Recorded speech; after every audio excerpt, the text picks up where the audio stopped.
Hey guys, and welcome to the Alabama Saltwater Fishing Report presented by Angelo Di Paola, the Coastal Connection with eXp Realty. The first podcast to bring you the local inshore, offshore, and onshore fishing report, whether it's good, bad, or ugly. All right, guys, I am your host, Butch here again this week. And before we jump into the report, we got a really cool opportunity for you. We have partnered with AFCO, and they are offering all of our listeners a free sun protection mask with any purchase of AFCO products. They make a ton of great products for all types of anglers. All you have to do to get the coupon code is text the word fishing to 314-665-1767. Again, just text the word fishing to 314-665-1767 to subscribe to our email list, and we'll send you the promo code via email. All right, guys, we have a great Alabama saltwater fishing report lined up for you this week. But first, let's take a few minutes to check out a few of this week's great sponsors. This week's Alabama saltwater fishing report is brought to you by Sportsman's Marine. Sportsman's Marine has an extensive tackle selection of anything that local anglers need for saltwater and freshwater fishing, as well as boating accessories. They have the largest selection of the slick lure in Mobile and Baldwin County. They have AFCO, Pelagic, and Saltwater Fanatics apparel along with other local brands. Go check out their Edgewater, Wellcraft, and Vexus lines of boats. They offer engine services with 5-star Yamaha and Mercury mechanics. Also, if you're looking for a street-legal electric golf cart, go check out their Atric golf carts. Sportsman's Marine on Highway 98, and they also have a downtown location next to Mr. Jean's Beans in Fairhope, Alabama. And also brought to you by Mallard Bay Outdoors. MallardBay.com is the Airbnb-style marketplace for discovering and booking your next guided hunting and fishing adventures. The Mallard Bay platform was built by sportsmen for sportsmen. Their mission is to help expand access to affordable and successful hunting by connecting you with verified outfitters across the United States. You can browse trips and prices by state or species, select the dates you'd like to go, message outfitters, and secure your dates all from one platform, MallardBay.com. Not sure where you want to go yet? Reach out to them on Instagram or Facebook, and they can help you find your dream hunt. All right, guys, welcome back to the Alabama Saltwater Fishing Report. I am your host, Butch Theory. We have a special guest co-host today. We got Mr. Greg Sample. He's the new owner and president of Pure Flats. They manufacture the Big Slick, now the Slick Junior, which we're all very excited about, and the Little Slick. Welcome to the show, Mr. Greg. How are we doing today? Thank you, Butch. Doing great. Sure appreciate you guys having me on today. Yeah, man, no problem. We've been talking about trying to get you on the co-host for a while, but you're always running the roads, man. You're hard to get pinned down. Well, I'm enjoying fishing with some of those guides in your neck of the woods. And actually, we've moved kind of our primary fishing location down to Shell Beach, Louisiana, and fishing a lot of the Biloxi Marsh area. So it's great to hear a bunch of Bobby and Richard's old stories about competing in tournaments over there. Oh, yeah, it is. Always love to hear those. Get those two in a room together, and it's endless stories, no doubt. True that. Well, man, like I said, welcome to the show. Just kind of give our listeners a brief introduction about Mr. Greg Sample and kind of how you got to where you are today with Pure Flats. Well, perfect. Thank you, Butch. First, I want to start off by thanking all of you guys and the listeners on this podcast. It's really thanks to this audience that just dominates the amount of sales and activity that we have for Pure Flats and slick lures across that Mobile Bay estuary. I first learned about the slick lure about 6 or 7 years ago, fishing with Richard and Patrick down there. And, there's so many retailers around your area. There's so many tournaments that have been won with the slick lure. And just it's just been a great place where the lure, really got discovered and got to be very, very popular. So a huge shout out to you guys.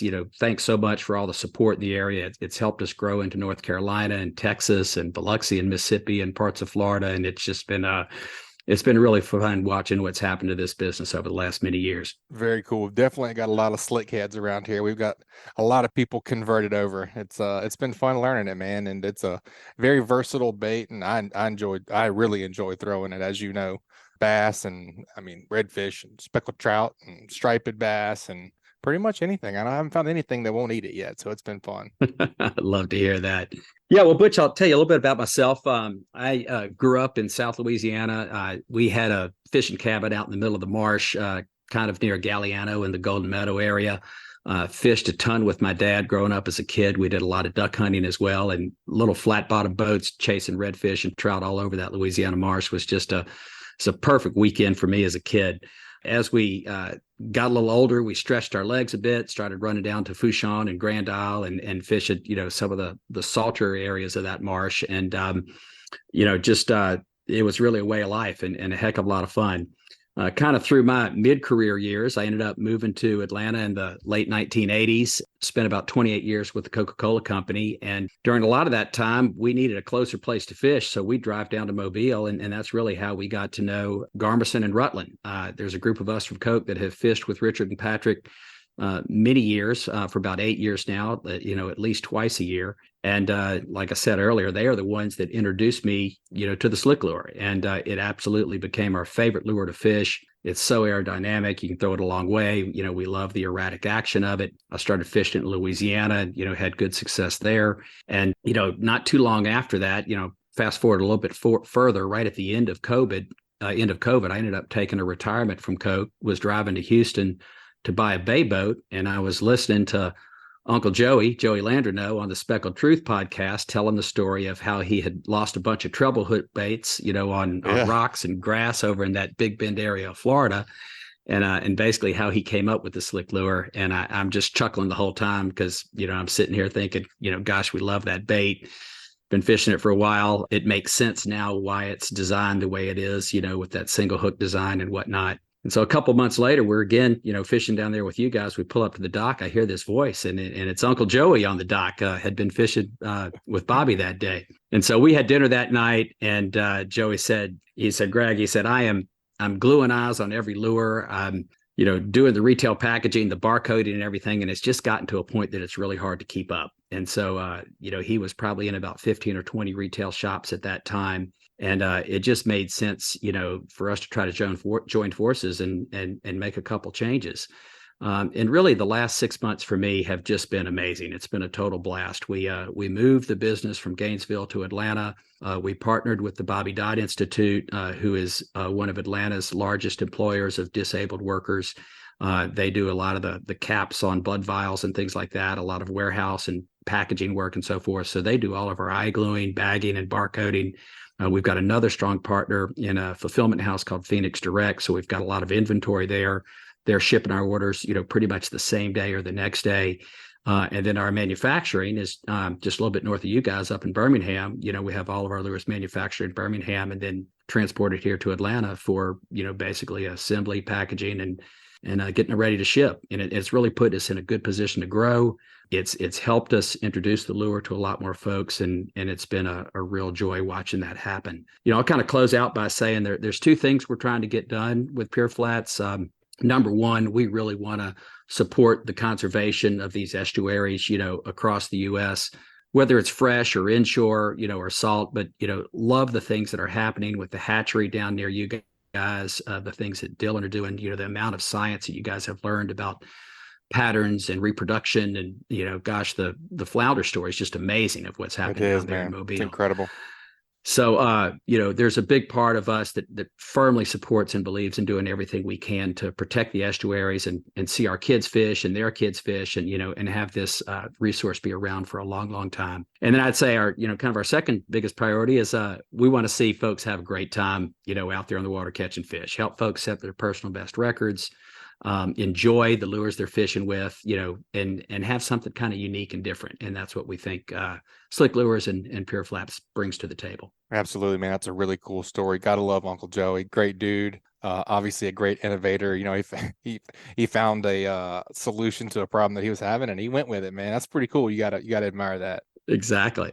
When he tells that story, I'm sitting there thinking, man, I would have loved to caught all this big, huge trout like he did that day. Yep. But no, he's bad that he lost all these Paul Brown lures and wanted to come up with a different mousetrap. So hats off to that man. Yeah, for sure, man. So the Slick Junior was just kind of a natural progression as the things, evolved down here. And it is easier to fish, I feel like, and it's easier to hook fish on it. So I think it's going to be an awesome medium-sized bait. It's rolling out, right? We're on shelves right now. Absolutely. Yeah. We launched, I think October 5th was the day that we launched it. And you're exactly right. It is a near identical profile to the Slick Lure. It's about 20 to 25% smaller. So it's 3 3/4 instead of 4 3/4 inches long.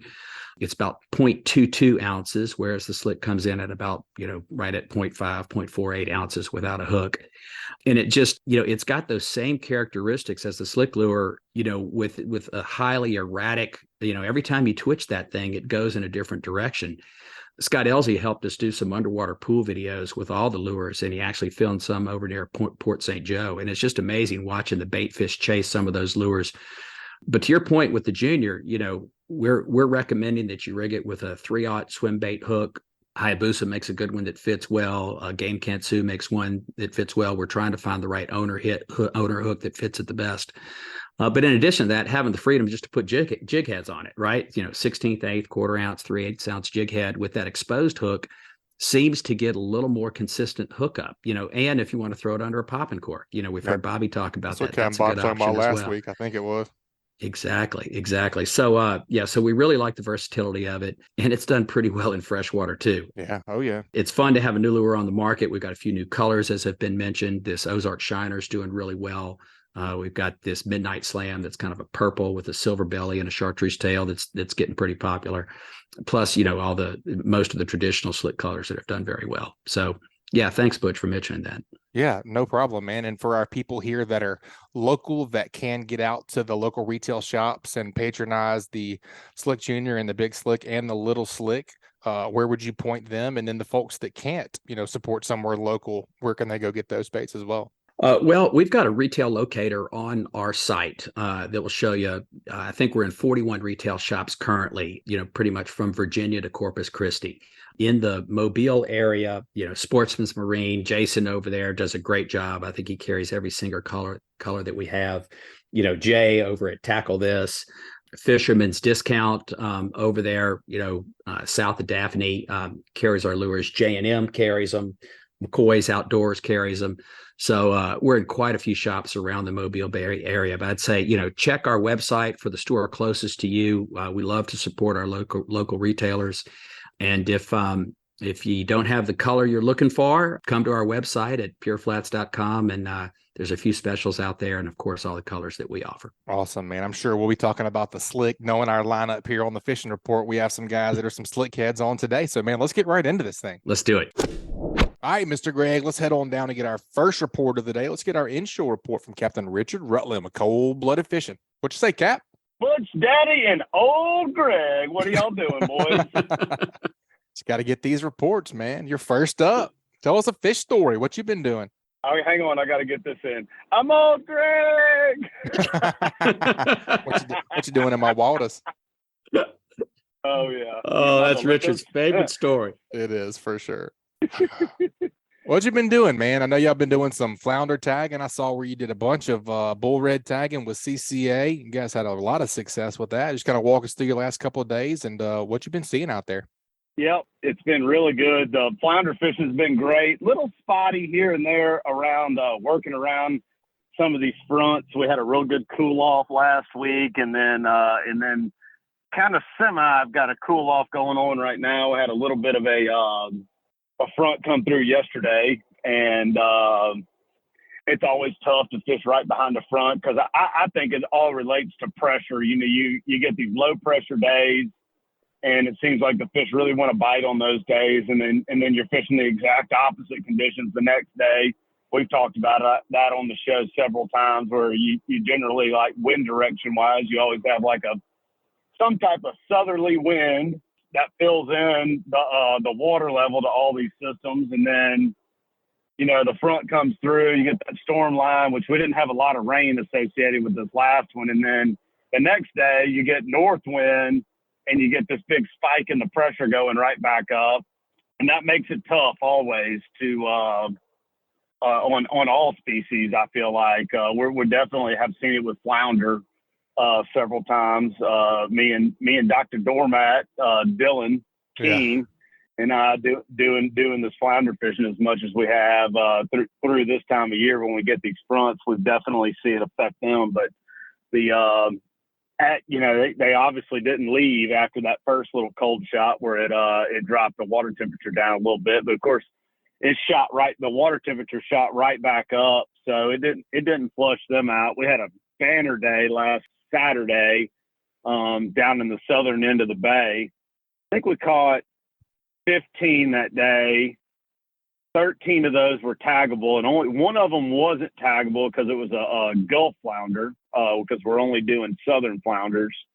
And I think probably 8 or 10 of those were all like real close to 20 inches, 18 and a half to just over 20 inches. So we had some doormats. It was a lot of fun, and got it all done on plastic. We even took some time in the morning to cast net some real pretty finger mullet and fish finger mullet just as hard as we did plastic. It never got a bite on a finger mullet, which was very surprising. Wow. Yeah.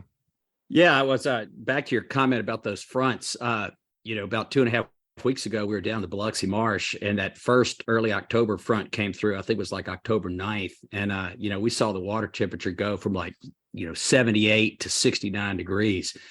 And that second day, I mean, it was crazy. The only place we could find fish was at about 15 feet of water, like one of the deepest parts that we could find over in the Biloxi Marsh area. It's That's amazing. a big swing in temperature, man. It is. It's funny how fast they move, how fast they'll go to that deeper water, when those conditions change like that.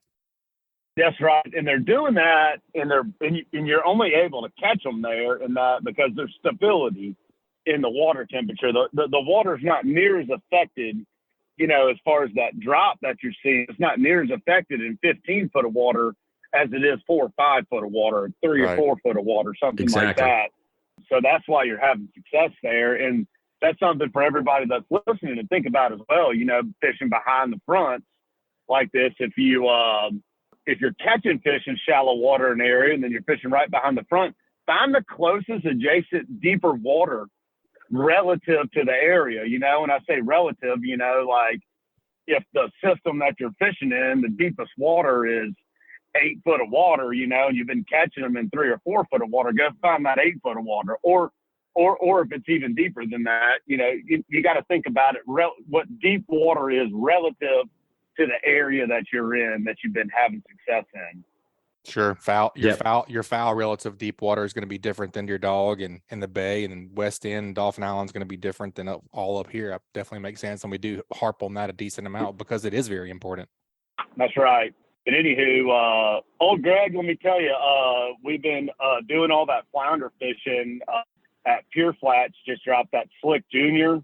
And that thing has been so much fun to fish for flounder because it's for me, the thing I really like about it is the big profile of the body part of it, as far as it relates to flounder baits go, is big. So they've got something to find down there, relatively easy. And then the colors are just dynamite. Probably my favorite one right now is Ice Candy. That's the one that's got it's kind of the clear with the pink tail. Yeah, the opening night body with the pink tail. I really like that one a lot. I just got a package of them in the other day, and heck, I feel like I've ran through half of them in a week. That one's been really good. That pink in general has been really good to us as far as flounder goes. Love to hear that. Oh yeah, and then getting to do a little bit of trout fishing here and there, maybe early in the morning before we start flounder pounding. And that junior has been a lot of fun to throw on that swim bait hook. I tell you the things I really like about it. It's just a shrinked version of the bigger slick, of the original slick. Mm-hmm. And it darts around, almost has the exact same action on that Hayabusa swim bait hook. Really like that. And I love the ability to switch gears when I go to flounder fishing and be able to tie it straight to a jig head. I really like it on an 1/8 ounce jig head is my favorite.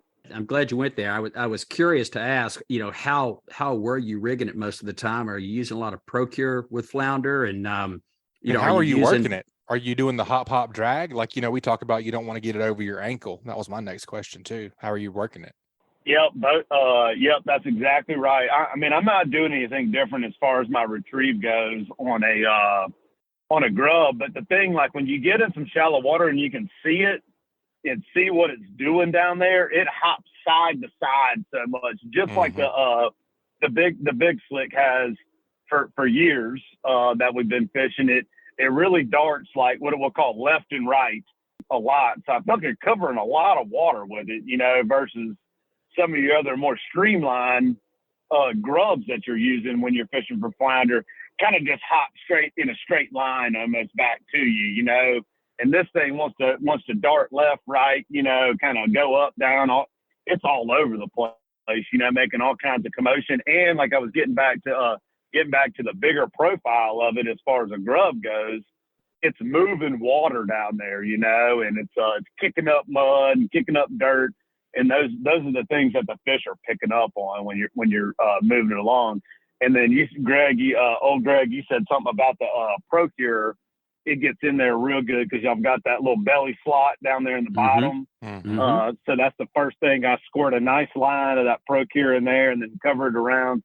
And I feel like they really get good once they get broken in a little bit after you catch a fish or two and you got like some scuff marks all over it. It seems like that stuff really gets in there good then, That Procure, I feel like, is probably a lot better product than everybody gives it credit. Because I can squirt it and make 40, 50 casts, and I'll grab the bait to do like a little flip or something on a piling or some rocks or something, and I can feel that stuff on my hands. Feel greasy. And I'm constantly wiping it off, and some people are like applying that thing like 50 times a day, you know what I mean? I feel like you probably only need to do it about, 8 or 10 times a day, just a little dab goes a long way. I feel like. So true. Richard, do you see any different in the different, menhaden versus the inshore flavor or the trout flavor? Like, have you seen any difference in the different Procure flavors? As it relates to flounder, no. The three main ones that I use when we're flounder fishing is mullet, menhaden, and flounder pounder. They make one called flounder pounder. Yeah, I like that one too. And it's just a mindset thing, I feel like. But the flounder powder is probably my favorite. It's got a little bit of a different smell to it almost. It's I've given it to people and say, hey, smell doesn't tell me what you smell. And they're like, man, it smells sweet. And I'm like, yep, that's exactly right. To me, it smells like licorice, which is kind of funny. And I don't know what it is, but they love it. But I think adding any kind of scent to that bait is all you need to be doing. I'm not real particular on one scent or the other. That might be something we start working on next year is maybe Dylan and I. Maybe I'll give Dylan one bottle and I get the other, and we'll see which one works best, and then switch up or see, like, really get scientific on this thing. There you go. Hey, what about them bull reds, man? I saw some nice ones, and Blakely said you guys tagged like 30? Yep, that's right. We had 30 tags to put out, and we ran some bull red trips back in sometime in September, and struck out 2 days in a row, just really, really tough fishing. And then it all came together last week on Thursday and Friday. We got them out on Dixie Bar, and they are wall to wall out there. It's and you can catch them every different way you want to catch them. You can use we sight casting where you get up, I got the tower in the Contender Bay. And so I kind of get up there and ease along, and you can see them around some bird schools and stuff. We've seen them blowing up out there, feeding real heavy. And then we've also had a look when the water hadn't been quite as clear. We've been finding them out there slicking real good. We've talked about that a bunch on the show in the past, where you find some slicks and kind of follow them up and start casting along, and then finally hit them. But they were not real picky about the bait, what type of bait you had, and just some type of jig was what I was using out there, bucktail jigs or a bigger profile plastic.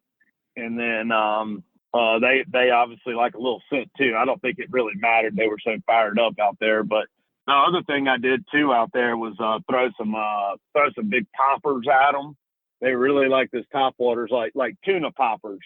Yeah, it's fun when you see them, and you can really get them going good. That was kind of what I did a handful of times when we were out there. Was I'd see the school and throw the popper and start popping it, and you can almost get the whole school to come over to the boat that way, and then everybody can kind of throw in and hook one on it with the jig. But we had a lot of help out there as well. Patrick Garmison was out there both days that we were tagging, and so he and I were kind of putting each other on the fish. And then the second day when we got 21 tags last Friday, and it was a big help to Patrick. I don't know how many Patrick handed over to us, but he had 3 or 4 guys on the boat, and they'd all 4 of them be hooked up over there. We go over there, we get done tagging a fish and idle over to Patrick, and he'd hand us one and put it in the net. And we'd get it in the cradle and get life support going and do put the acoustic tag in there. So he helped us.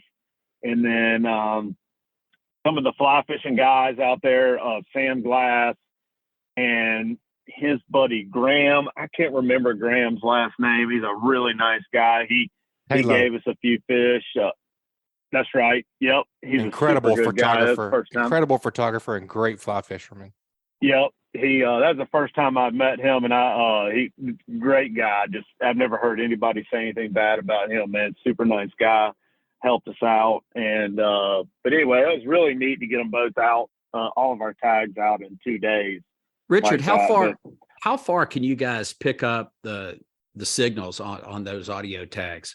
Well, a lot of it has to do with conditions, Greg. If you've got real nice calm conditions, they can pick those tags up, I want to say 1,500 feet away from where the fish is. And the tags that Crystal put in there are 9-year tags. They're supposed to, the battery life is supposed to be 9 years. Wow. So we're going to get some incredible data out of those fish, seeing, because they, when they get bull red status, they go offshore, they're inshore, they're kind of all over the place at times. They go out and get offshore on some of the reefs. Oh yeah. And especially then in the spring. Inhabit that's right. And then they'll inhabit Dixie Bar a lot. They've got listening posts set up, all across the mouth of the bay, and that's essentially how you guys. Is it like a 2-year program, or how long will they be collecting data off of those 9-year life tags? Well, the cool part about that, so to answer the first part of it, how many stations do they have? I believe they have 60 plus stations in Mobile Bay, and there's also stations in other states, Mississippi, Louisiana, and Florida. All have hydrophone stations relating to different universities and their projects. So there's a potential to hear them in other states and get reported back, because they get data from other states' fish as well. Blackfish have been tagged, right?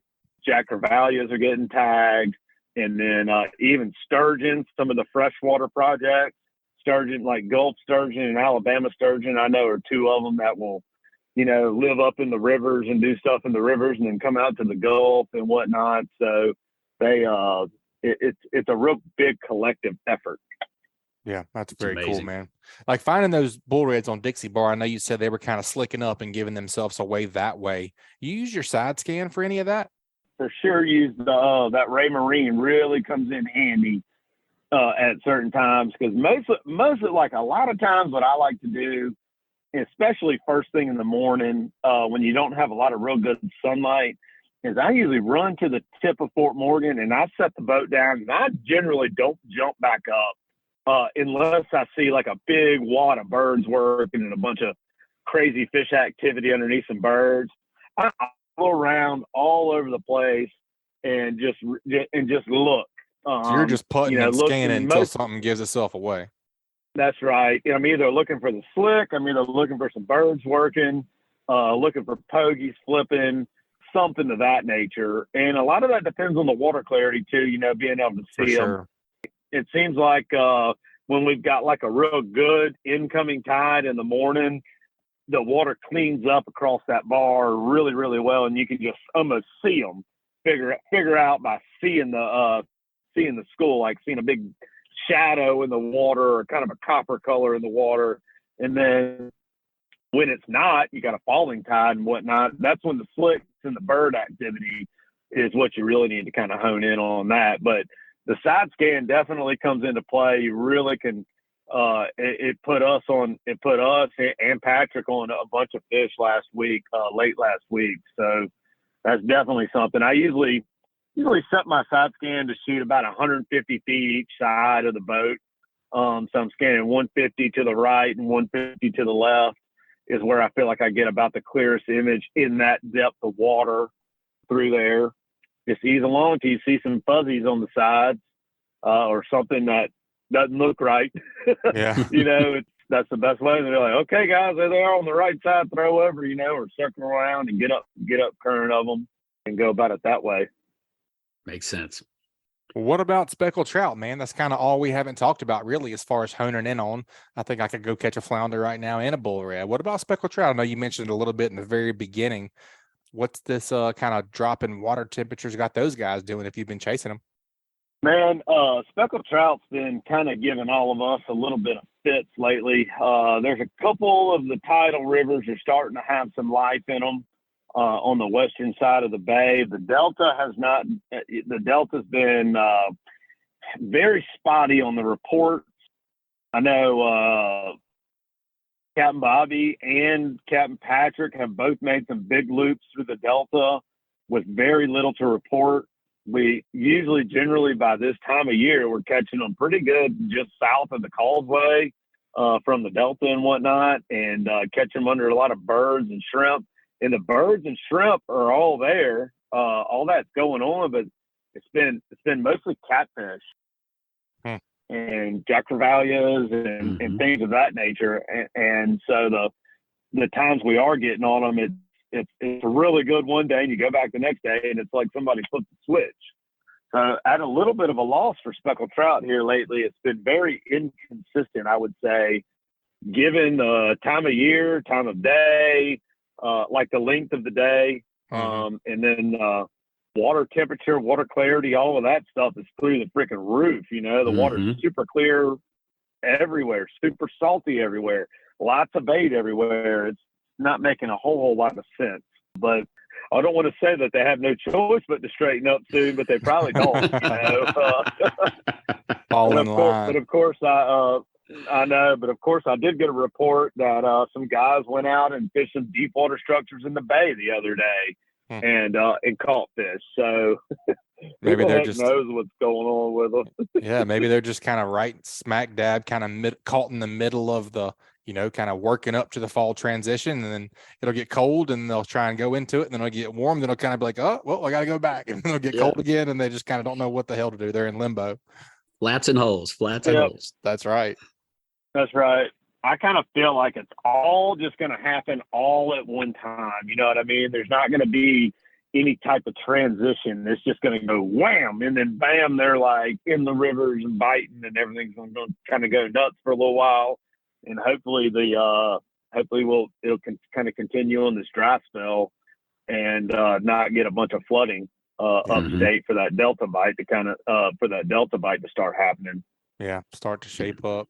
Well, man, that's a great report. We always enjoy hearing your reports, and that's awesome what you guys are doing with the flounder tagging, and that's cool to hear about the bull reds. We'll have to get Crystal on to get a scientific bull red update pretty soon. That'd be pretty cool to hear what they're doing on the data side of that and what they kind of anticipate to get out of all of that.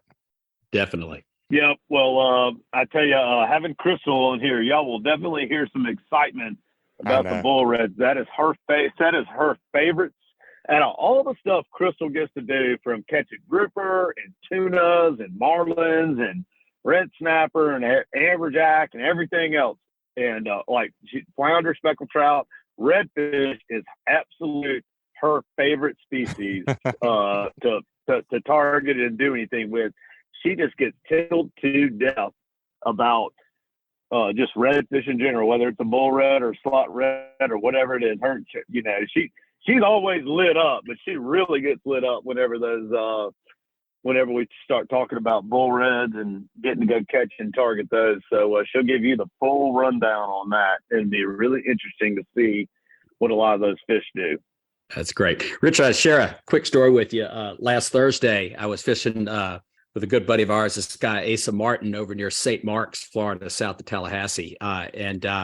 Boy, the water was just amazingly clear over there. Of course, it's been so dry everywhere. And, we talk about how these fish kind of point their nose into the current. And as we're poling around in all these kind of shallow areas of that marsh area, you on the other side of grass flats, just pointing their nose into the current, all facing the same direction, all waiting for that bait to come. It's just, we talk about it all the time, but when you can see it with your own eyes, it's a pretty amazing sight. you can really learn a lot when you get into those situations where you can see the fish and see how they're behaving and whatnot. It's really neat. Totally. Definitely is, man. Well, we appreciate the report. It was good to hear from you. Yeah, Butch, Daddy, and old Greg, I appreciate it, and I enjoyed talking to y'all, and see y'all soon. All right, Cat. We'll look forward to hearing from you next time, man. Be safe. Thanks, Richard. All right, bye.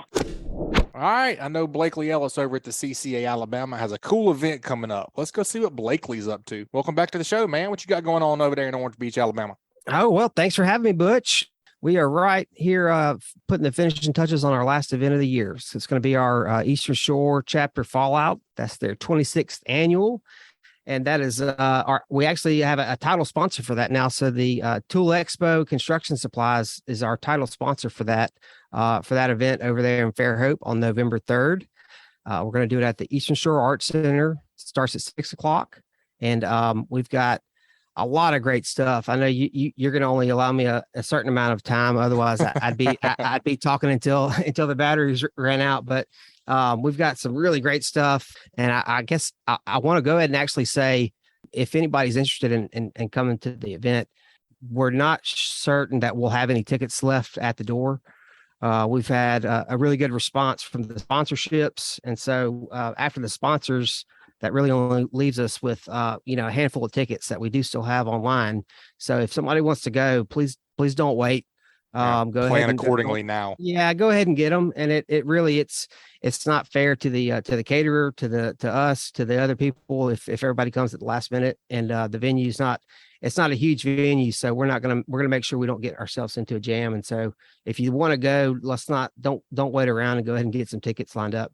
Because you can do that all through that same GiveSmart website, which the old let's see, the text code is Fallout 22 to the number 76278, and that'll bounce you back the link to it. Or you can reach that same link through our Facebook page, through our website, which will also be how you can access the tickets, how you access the silent auction if you can't attend the event. All that good stuff will be located right there.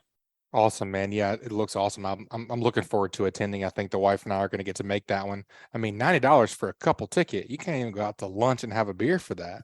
That's a pretty awesome deal. You can, and it's a full open bar. Water Oak Catering is doing the food, so we'll have beer, wine, full open bar. I keep telling people, kind of tongue in cheek, but really seriously, get these tickets while you can, because I promise you there will not be a ticket less than $100 next year at this event, because everything's just gotten so expensive, and we wanted to keep the price consistent with where we were at pre-COVID, which was 2019. But just enjoy it while it lasts, because everything's going on. You're not going to see a $90 couples ticket anymore. But we're going to have a good turnout. We're going to do the Nautic Star boat drawing for our Star Tournament boat. We ended up having as of last week, the fourth fish was caught. But we had two caught during the tournament. Neither of those anglers were registered. And then one angler was registered, but the tournament was over, that caught the third one. And then we had a fourth one called in about a week and a half ago. So 4 out of 30 were caught. So I would have liked to have seen somebody take it home, during the tournament, but yeah, sure. Yeah. But, we're happy to give it away to one lucky winner. And so that Yamaha 150 and the Nautic Star 21 foot ended up being a 2023 stamped hull.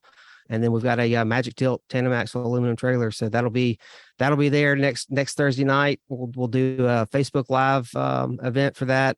Lord willing, and the technology gods don't frown upon us. That's the plan. But I've been doing some research and consulting with some folks, and so everybody that paid their entry fee to the Star Tournament this summer for Alabama is going to be in that drawing, and we'll try to roll some of that momentum for the Star Tournament for 2023.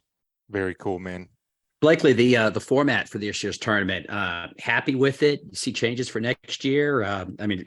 Great concept. I was over at the hatchery when those fish were getting ready to get tagged, and I just thought it was a great concept. Yeah, it is. It's a lot of fun, and it's a lot of work. I keep reminding folks of that as we're talking about next year. It is a lot of work, but people like Patrick Garmison and Richard Rutland. I talk about them a lot because they do a lot of stuff for us, but they were a big help in helping me get some of these redfish caught for the tournament. But yeah, that format of the tagging the fish and releasing them, it's really neat, and it brings some awareness to what we do. Being able to incorporate the hatchery that the state has over there and having a good relationship with them to allow me to, kind of not rent, but let me borrow one of those tanks and keep some of those fish there.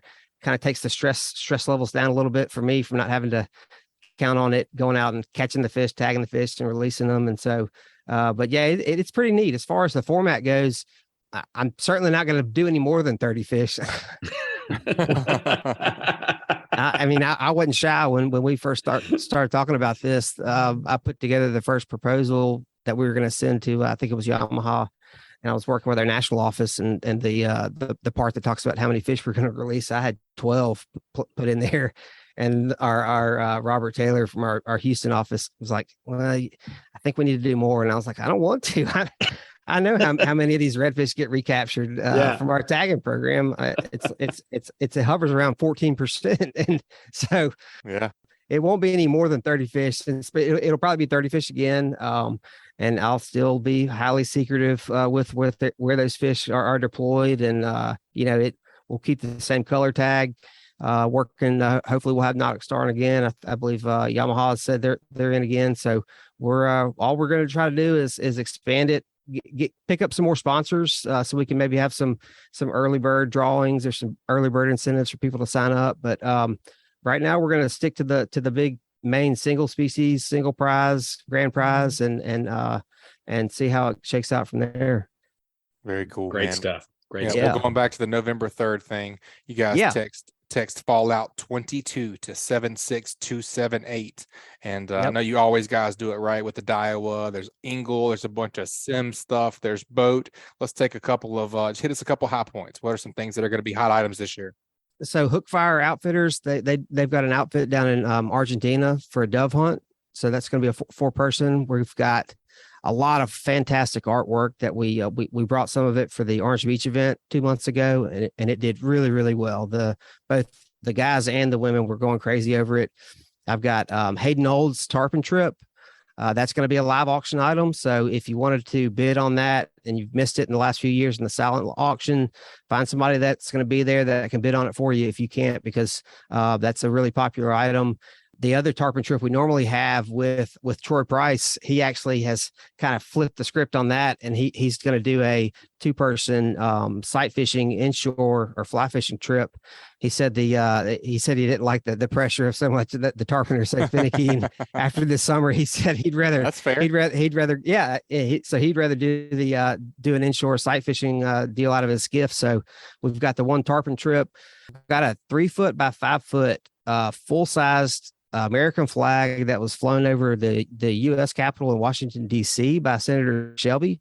And they flew over the Capitol for CCA Alabama. It's got a certificate and line share over there in Fairhope, a really nice frame and gift shop. They're doing a full mount on that. So it's not folded. I'm talking about the flag is 3 foot by 5 foot. So you go from there to add on to the frame, but it's a statement piece. That's cool. I had one behind my desk here for a couple of years before it sold, and I was kind of sad when I had to take it down and send it to its new home. But that's going to be a really cool one. We've got tons of inshore trips. Shane Traylor's donated a trip. We've got DOA Fishing, Noah Barker. I'm going to have so many guided trips in this event that I'm probably going to be pulling some back and using those for our end of the year online auction because I don't want to have too many of those out there, but yeah, a lot of the stuff you hear me talking about all the time, the Daiwa, AFCO, Sims, Toadfish, TFO, yep, Ingle, and then we've got some pretty cool stuff for the raffle. We're going to do a Louis Vuitton little wallet. We'll have some nice firearms, some Glocks, a flamethrower, a dining package. Gotta have that. Yeah, well, we had it in the Orange Beach event as a raffle item, and it did well. But during the live auction, everybody's like, "Put one in the live auction." It's like I only have one. I already did it in the raffle. I can't just produce these things out of thin air. But We've got Bert Guy's going to be our live auctioneer. He's a world record holder, live auctioneer. Bert does an awesome job. So we've got everything lined up: the food, the drinks, the venue, the items, the sponsors. Really, it's going to be a great buy a night. ticket. Yeah, absolutely. Absolutely. We love to have you, and come on and join us. Awesome, man. We appreciate you hearing the updates. We just talked to Captain Richard, and he was telling us about the bull red tagging, and I know you guys do a lot of that funding, and we really appreciate what you're doing for our fishery. Yeah. If folks want to patronize the CCA Alabama, what's something that they can do immediately or, in the near future other than the auction to get involved to kind of help out with these tagging projects? Honestly, the easiest way, is purchasing the license plate. That's something that it looks good, and we like it. I like seeing them on people's cars, but really know that the funds you're paying for that extra $50, $42 of it comes straight to us. We've got a lot of the states across the country. The government gets their paws on there and claws away a lot more than that, but we get almost all of that money straight to us to use for conservation projects. So that's one easy way. And then you could always, if anybody wanted to make a contribution through any type of foundation or just as an individual or corporation, you can donate directly to us, or attend one of these events and buy some auction items, buy some raffle tickets, because every dollar that we raise, it stays here in Alabama for these projects. The $35 goes to Houston for the membership. Outside of that, we keep all that money here to use for these local projects. That's awesome, man. Go get you a flamethrower. Yeah. Looking forward to being there, man. All right. Thanks, guys. Thanks for being on today, man. We'll talk to you soon. Thanks, Blakely. Okay. Yep. Thanks, Blakely. All right, guys. It's always good to hear from Captain Richard Rutland with Cold Blooded Fishing. You guys check him out at www.coldbloodedfishing.com. And thanks, Blakely, for giving us the update on the November 3rd CCA Alabama event. You guys take a quick break and check out a few of this week's sponsors that bring you the podcast for free each week. That segment was brought to you by National Land Realty. If you're in the market to sell your land, check out the fastest growing, most innovative land brokerage in the country. With the largest online presence in the industry, bottom line is that when you market your land through National Land Realty, the right buyers will know your land is for sale. Contact your local national land agent at nationalland.com. And also brought to you by Killer Dock. As anglers, we put a lot of time, money, and passion into fishing, but most of us do not have a fish cleaning station that we are proud of. Many of us are suffering from dock dysfunction. A rodding table with rusty metal, this is just no good. But the dock enhancement that we've all been waiting for is finally here. Killer Dock uses marine-grade aluminum to make fabulous fish cleaning tables and stunning canopies that will keep us out of the sun. Killer Dock combines durability, function, and design to uniquely upgrade your entire dock experience. Visit killerdock.com to see more. All right, Mr. Grab, we're going to keep it inshore this week. We're going to go down and see what Captain Shane Traylor with Bona Fide Inshore Charters has been up to. What you say, Captain Shane? Welcome back to the show, man. Afternoon, fellas. I appreciate you having me back again. Heck yeah, man. No problem. What you been up to? Just kind of walk us through your last couple of days. What you been chasing? You've been chasing speckled trout, redfish. Just kind of walk us through what you've been up to. Yeah. I fished all the way through last week. I fished, I think, about 10 days in a row. So I got to witness what the front really did to the fish firsthand. And, you think you know what it's going to do, but you never really feel you're there every day. And it did really what you would expect to do. I think Tuesday we still had a pretty good day with trout and redfish both. And then the really colder weather came in and the water temp plummeted. And it went from, I think I was seeing about 72 to 74. I remember seeing 56 or 58 at the launch. Wow. And, within 24 hours. And Wow. and so that's going to send them running somewhere, Yeah, shock mode somewhere. They can't change. Yeah, they can't handle that change. And I was telling my charter that day, I said, we're going to have to work for them. And I said, it's not that they can't handle 60-degree water, it's that they can't handle 74 to 60 degrees, in a 12-hour period or 24-hour period, whatever.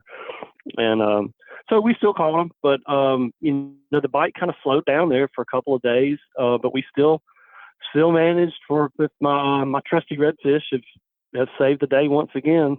We caught a bunch of small trout and then just kind of got on the redfish. And I know my customer caught a big black drum that I had never caught a black drum where we caught it, and really wasn't thinking black drum. And man, he took off, and this guy didn't know what to do. And I told him, you got to lean on him, man. You got to pull on him.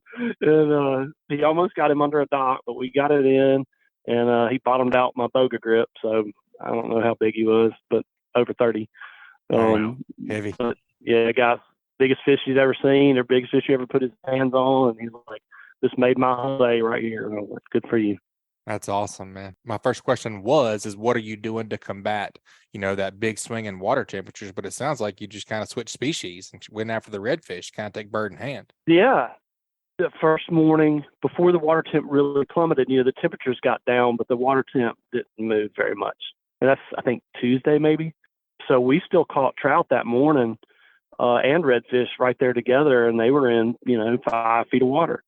And we were freezing. But the Right. water temp hadn't changed for us. It was a shock to our system too, at least for me. So, but we caught them good, and then I went right back the next day, and it was a ghost town, really, trout-wise. They just weren't there.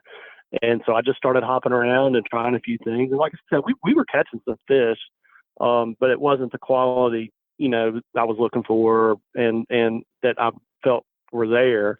I felt like I was seeing the fish on the machine, kind of suspended, deeper water, which, I would expect. A lot of them were hugging the bottom. It looked like they just lethargic, and I couldn't get them to go. They just, I'm sure they shut down for a day or so, for the most part, and you kind of expect that.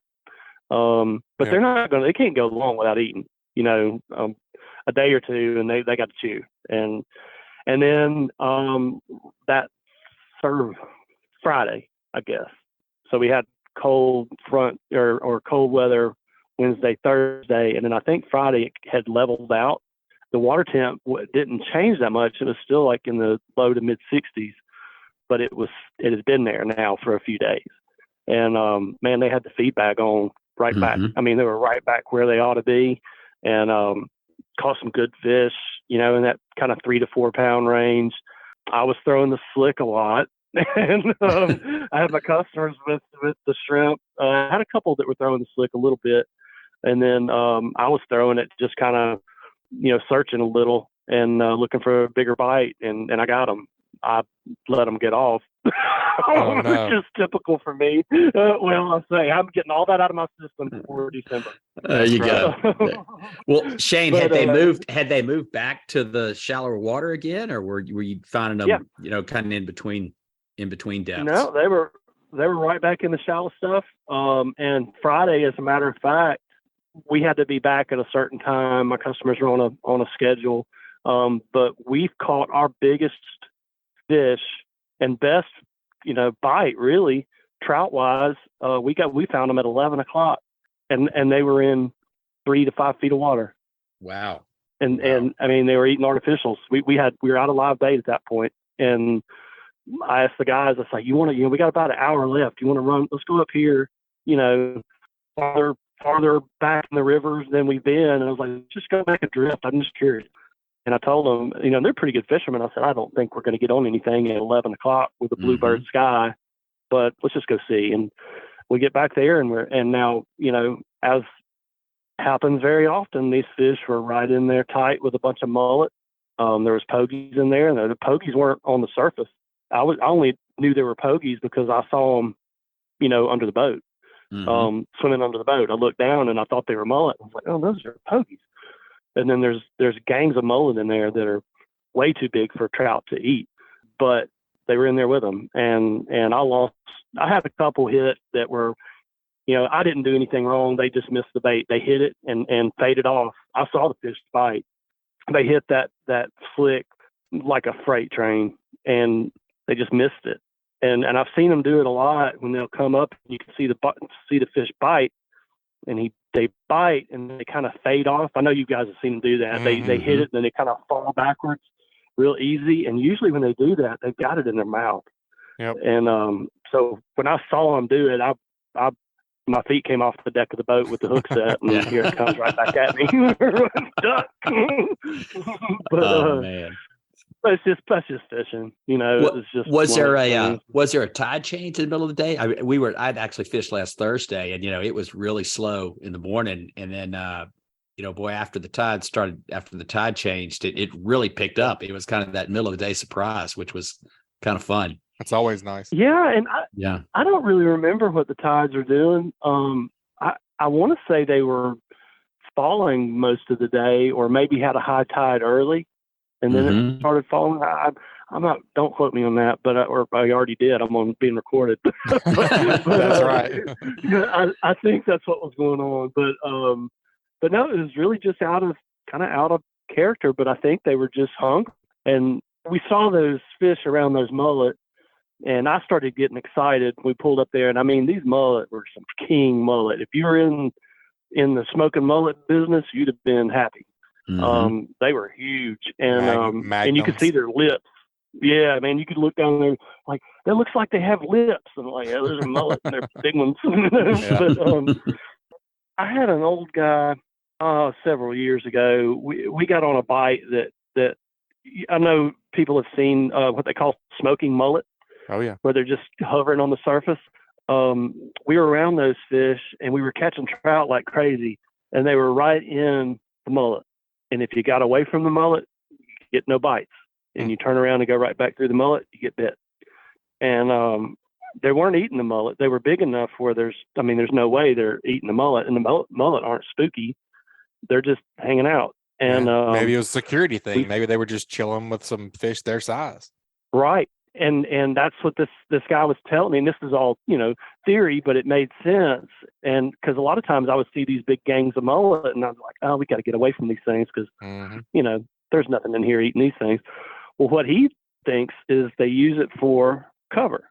Yeah. And they use them, the bait fish aren't scared of the mullet or the little mullet or the pogies or the lot of glass minnows in the water.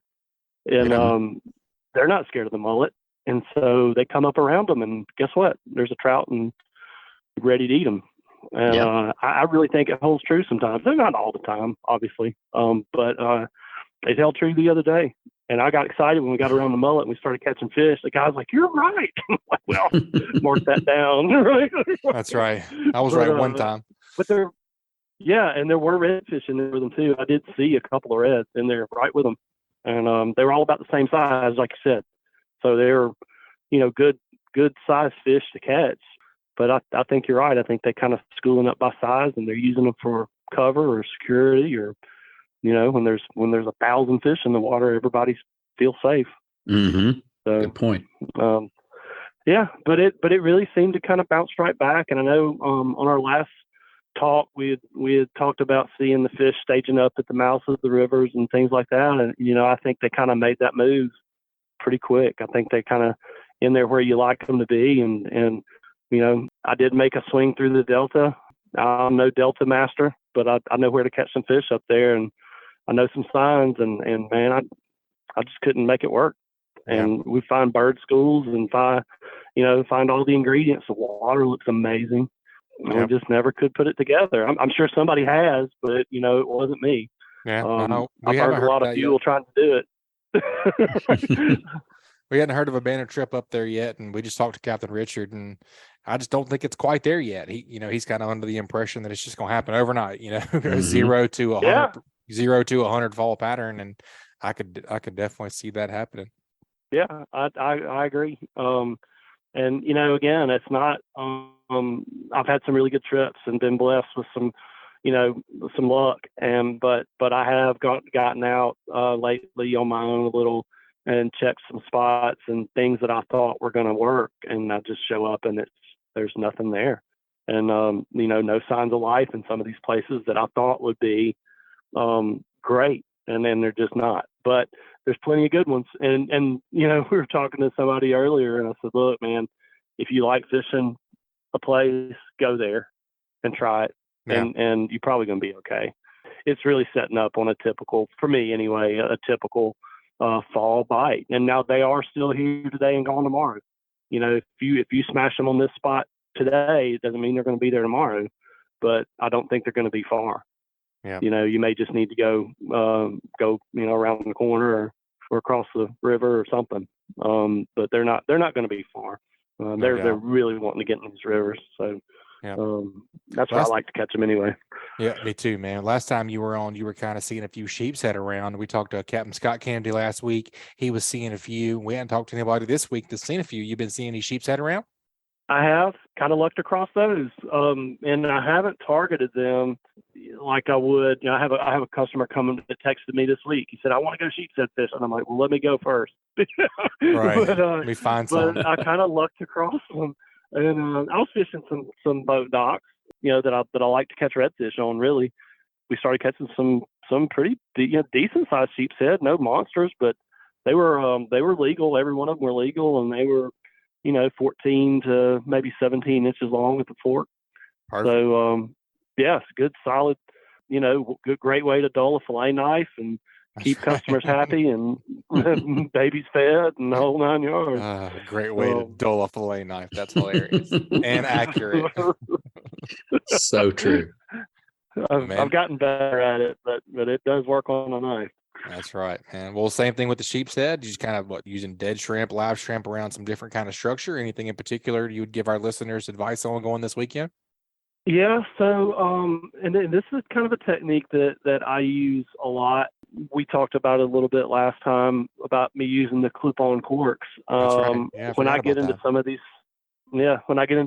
situations, and a lot of it comes from confidence too, but most of the redfish I've been catching have been on channel edges with some kind of cover, whether it's boat docks or rocks or stumps or, grass or something. But where that deeper water's close by, and I get in there and set up kind of deep, or on the, I say on the deep side. So I'll sit up in the channel and throw shallow, and just with the split shot, I take that cork off and just a split shot. And a dead shrimp or a live one. I mean, a live one if I've got them, but I'll save the dead ones. If I go in there and there's some dead ones, or we get one that kind of got scrapped a little bit, I'll throw them back in there.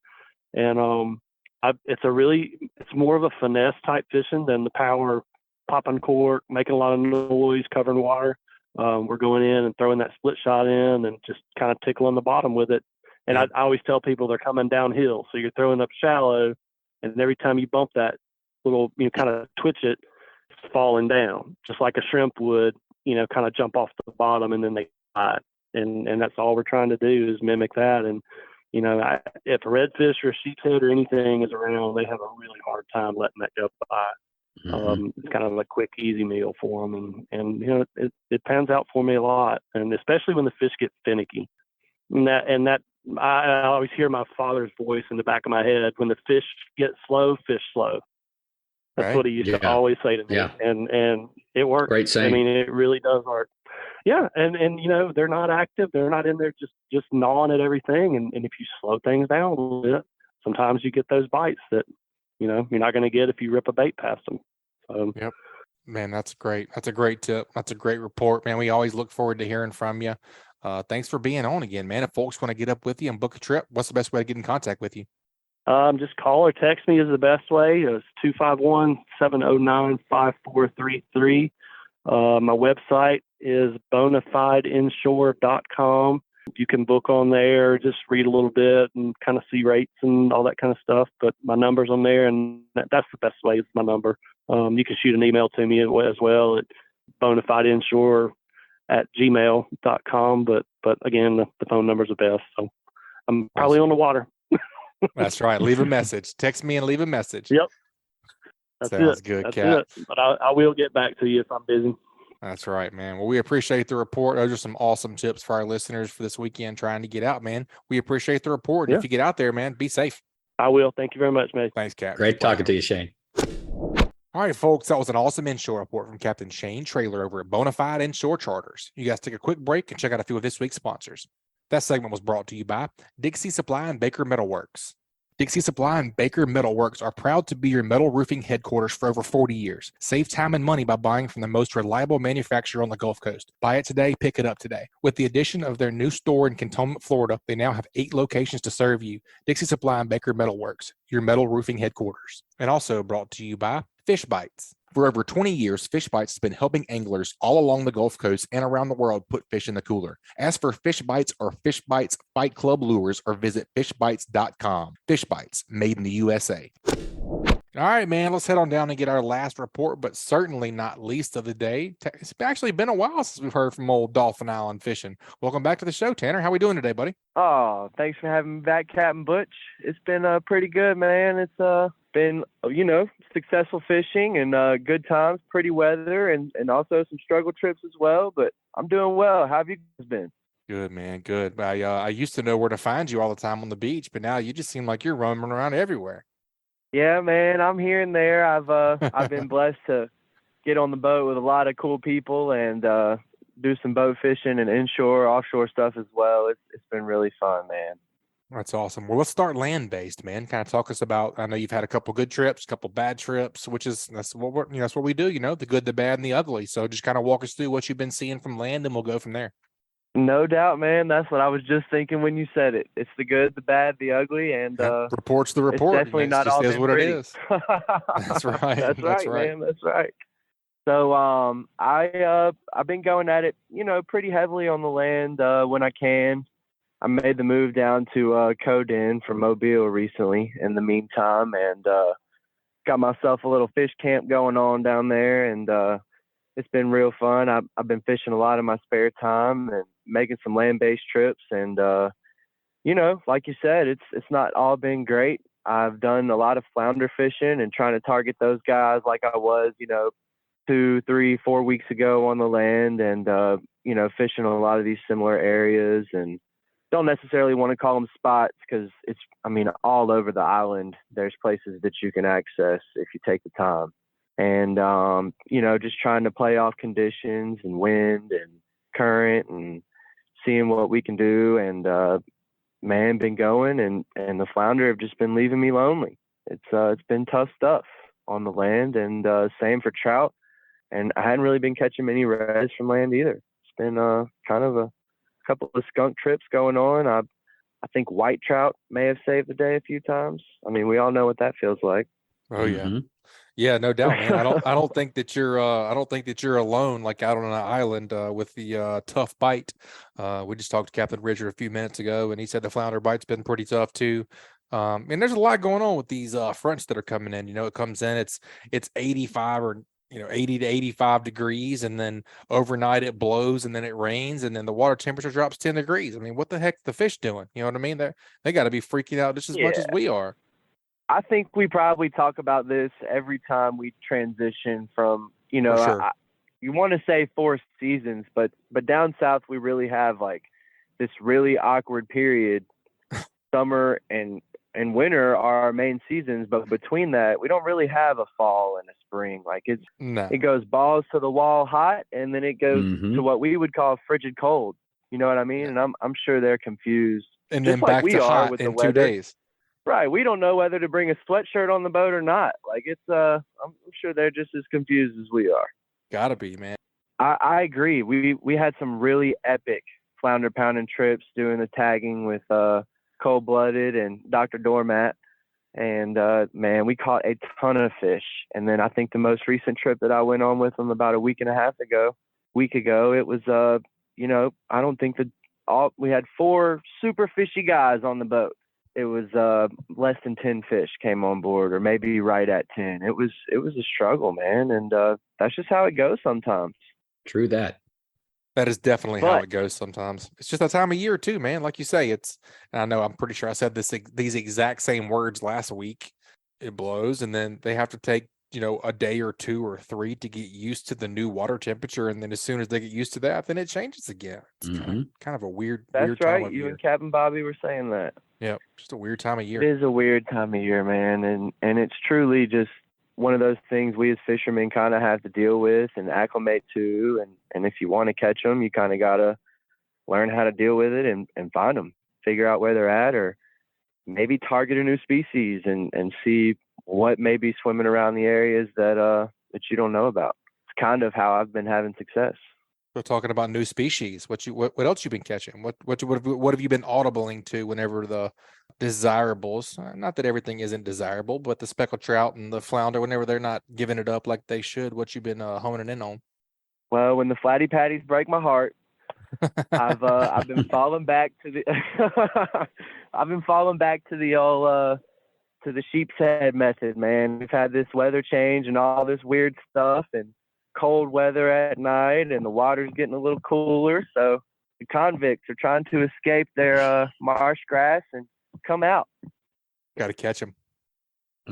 He's got to get after him, man, and that's what we've been doing. We've been harvesting some fiddler crabs here and there, and me and Captain Collier, we got after him in his boat recently, probably 2 weeks ago or a week ago, and it really kind of gave me the idea to target them on the land.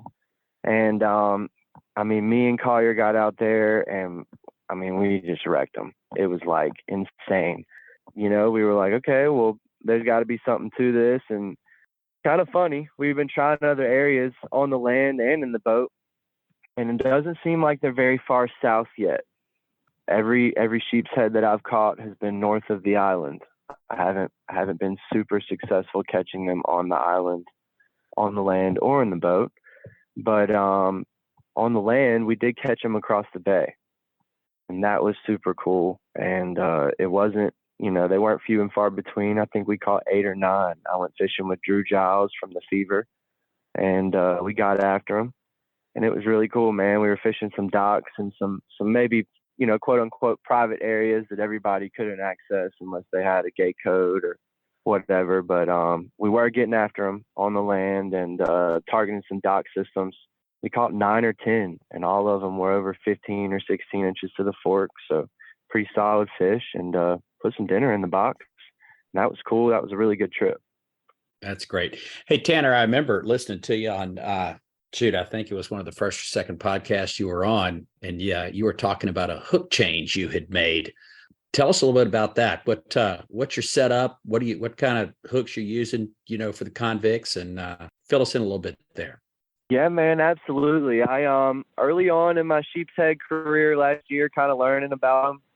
I was fishing with my buddy Matt Swigums a lot. He's got a YouTube channel called Salty Swigs, and a lot of the trips that we were on are on his channel, and even what I'm talking about may be on his channel. I was fishing with circle hooks a lot, and we were fishing with live fiddler crabs and circle hooks, or I was fishing with circle hook, and I might have caught 2 or 3, and Swigums was over there, and he was ripping them up 10 or 15 to my 2 or 3, and I was like, golly, obviously the fish are right here. What is he doing different than me? What is happening here? So, yeah, you start feeling like, do I know what I'm doing right now? Yeah. Like, is something wrong? Yeah, this doesn't feel good. My mouth right? Well, welcome to my flounder tagging with Richard and Dylan. It can be a struggle out there with those guys, man. They are freaking legends to the flounders. So it's hard to beat them too. But yeah, man, that's what was happening. I was getting the whoop down put on me with the sheep. Swigs was over there ripping them up left and right, and I was hooking up, but not, no connection, no true hookup. My hook wasn't getting in there, and I couldn't get them. And so he was like, man, you're using the wrong hook. And so he was using these hooks called Owner mosquito hooks, size 1. Man, it truly changed the game. It was like night and day. And so from now on, all I use for sheep's head is an Owner mosquito size 1 or a Gamakatsu octopus. You have to be careful with that Gamakatsu. They make an octopus circle.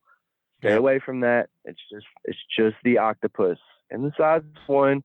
And something about that hook, man, it drives right between their teeth, right into the mouth. They got all those teeth, those crazy chompers, and they need to go to the dentist. But you got to use a hook. You got to use the right hook. That's a great and that tip. was a game changer, man. It really is. And a lot of people fish like bank weights and drop shots or whatever for them, but mostly or Carolina rigs, even knocker rigs as well. That's a pretty decent method. If I'm not gonna use a split shot, I will use like a 1/8 knocker rig, but a split shot is the way to go.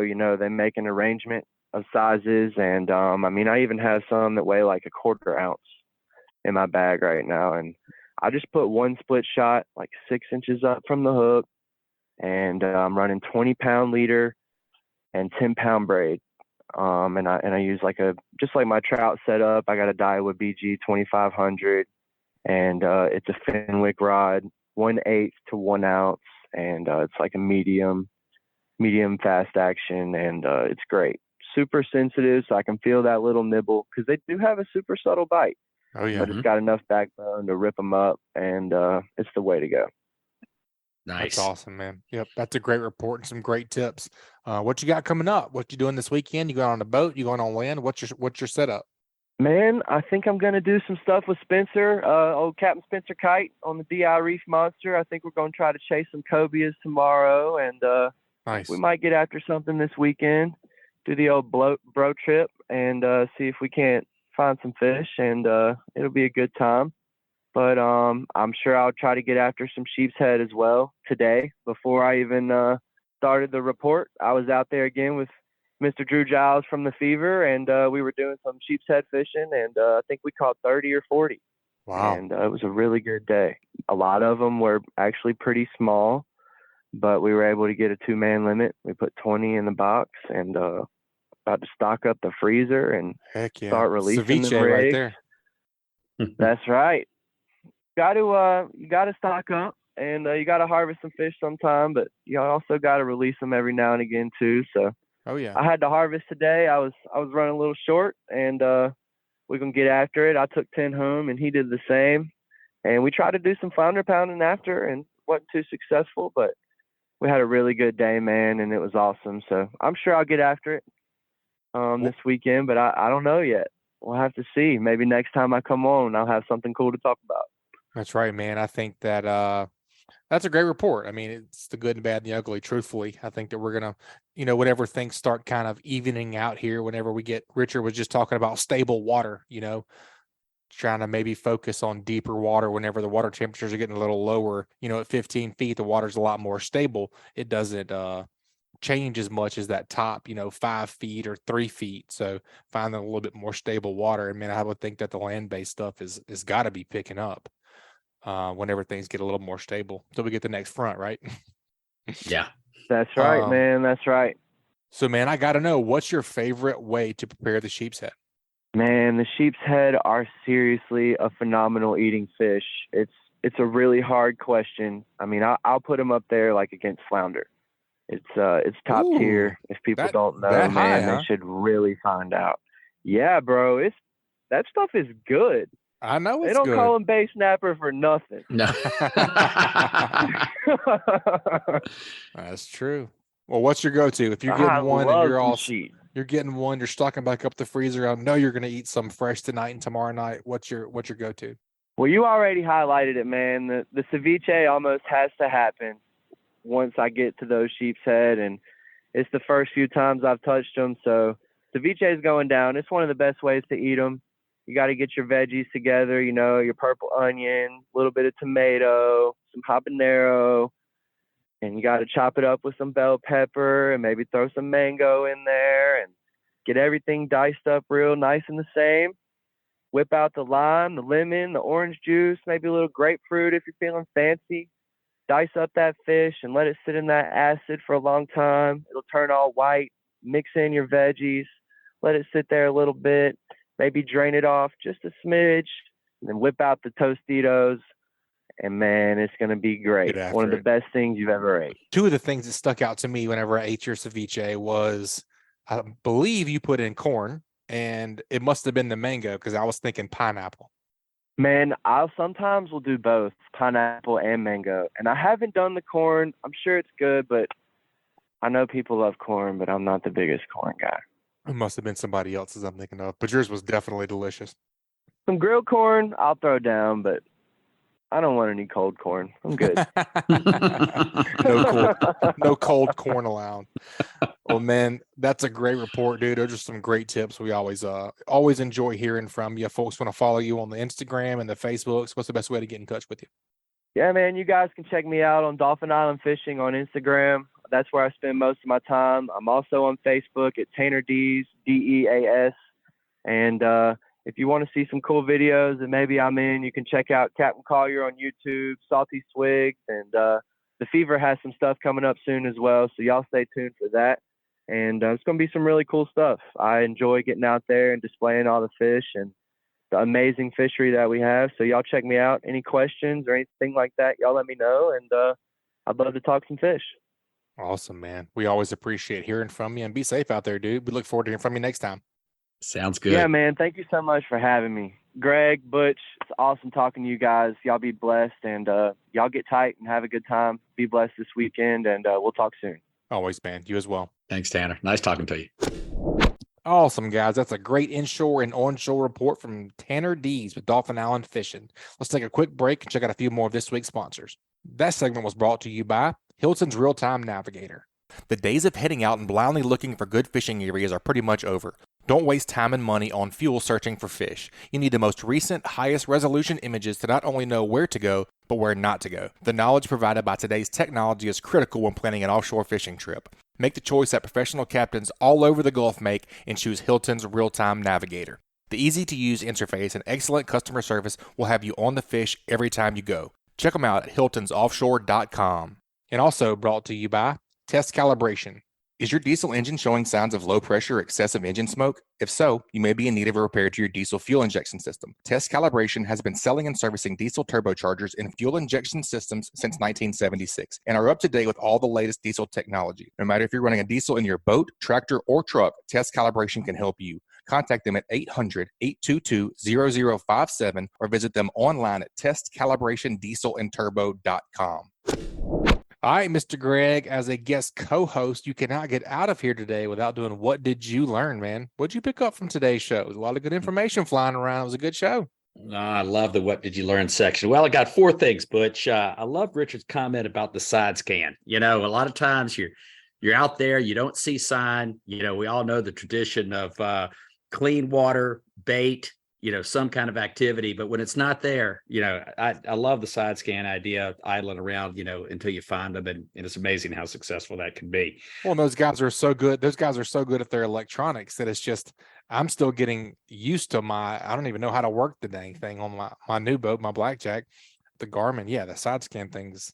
I mean, it's invaluable. You can literally see what's under you and out from beside you. So yeah, go ahead. Sorry to interrupt you. Especially in conditions like that. Second, I love the procure concept on the broken in lures. I had never thought about, you know, those lures getting chewed up and kind of getting little pits in them and how that holds, you know, a little extra scent. That was an aha for me too. So that was a good second one. The third one, you know, I love Shane's comment about when the fish get slow, fish slow. I have that one written down as what I learned too. Yep. Yeah, I love that saying. It's true. And then the last one is, you know, I'd heard it before for Tanner and it really stuck, and it stuck again, is getting the right hook, you know, for those sheep's head. That owner size 1 mosquito hook just makes a lot of sense. And so that's one that I need to get more of those in my tackle box.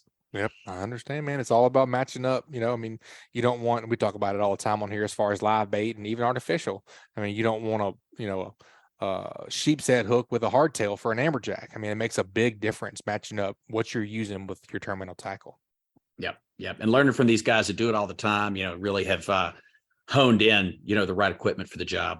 You know, even the discussion a couple of weeks ago about that Bobby had about the type of rod and the type of line, and just, you know, great learning week over week in the show.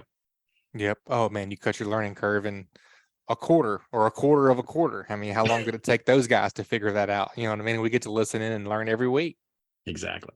Yeah, pretty incredible. The only thing that I have to learn from that was the big rafts of mullet and the trout kind of holding on to those guys, kind of being incognito. That's very intriguing to me. What are your thoughts on that?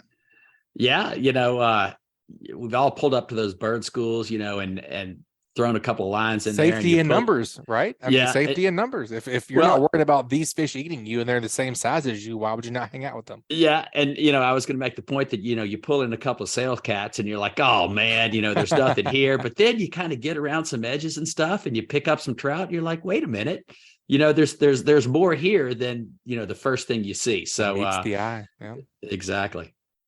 Yep. Also, I took I think it was Shane that was saying he was really honing in on the channel edges for the redfish and the sheep's head, kind of Mhm. fishing from deep to shallow, kind of Mhm. fishing to the end zone, so to speak. Mm-hmm. It makes a lot of sense, especially with the changing water temperatures and the transition that we're in right now. That definitely stuck out to me as well. Yeah, especially where, we've got such temperature change day to day, and we know those fish are moving back and forth from flats to deep. And Yep. where are they on the day you're fishing? So yeah, makes a lot of sense. You gotta find them. Gotta find them. You'll find out. All you gotta do is cast and know, right? You don't know until That's you it. go. That's it. All right, guys, that wraps up another great segment. Let's take a quick break and check out a few more of this week's great sponsors. This week's What Did You Learn was brought to you by MB Ranch King. MB Ranch King hunting blinds and feeders are built to last right here in the USA. With durability and convenience in mind, MB Ranch King's maintenance-free blinds are constructed with high-grade steel and come in a variety of sizes to meet any hunter's needs. They offer high-quality, easy-to-use corn and protein feeders that can be filled with both feet on the ground. Call Kevin today for more info or a quote at 205-807-2937. MB Ranch King, built in the pursuit of perfection. And also brought to you by Bucks Island. They have new pontoon boats, bass boats, bow riders, and aluminum boats for sale. They provide boat service on all kinds of boats, even if they weren't purchased from Bucks. Visit them at 4500 Highway 77 in Southside, Alabama, or give them a call at 256-442-2588. Mr. Greg, it was a pleasure having you as my co-host today, man. I really enjoyed it. Thank you for coming on and sharing your expertise, and we really appreciate what you're doing with the pure flats and the slick lure and the slick junior, man. It's going to be a big hit. Our listeners are addicted. They're slick heads now, so we'll get them on the slick junior next, right? I love it. Well, Butch, thanks for having me. I had such great time spending this day with you today, and look forward to doing it again soon and hopefully get some time out on the water. Absolutely, man. Let me know whenever you're in the area next. I'll take you out and we'll get you fishing. We'll do it.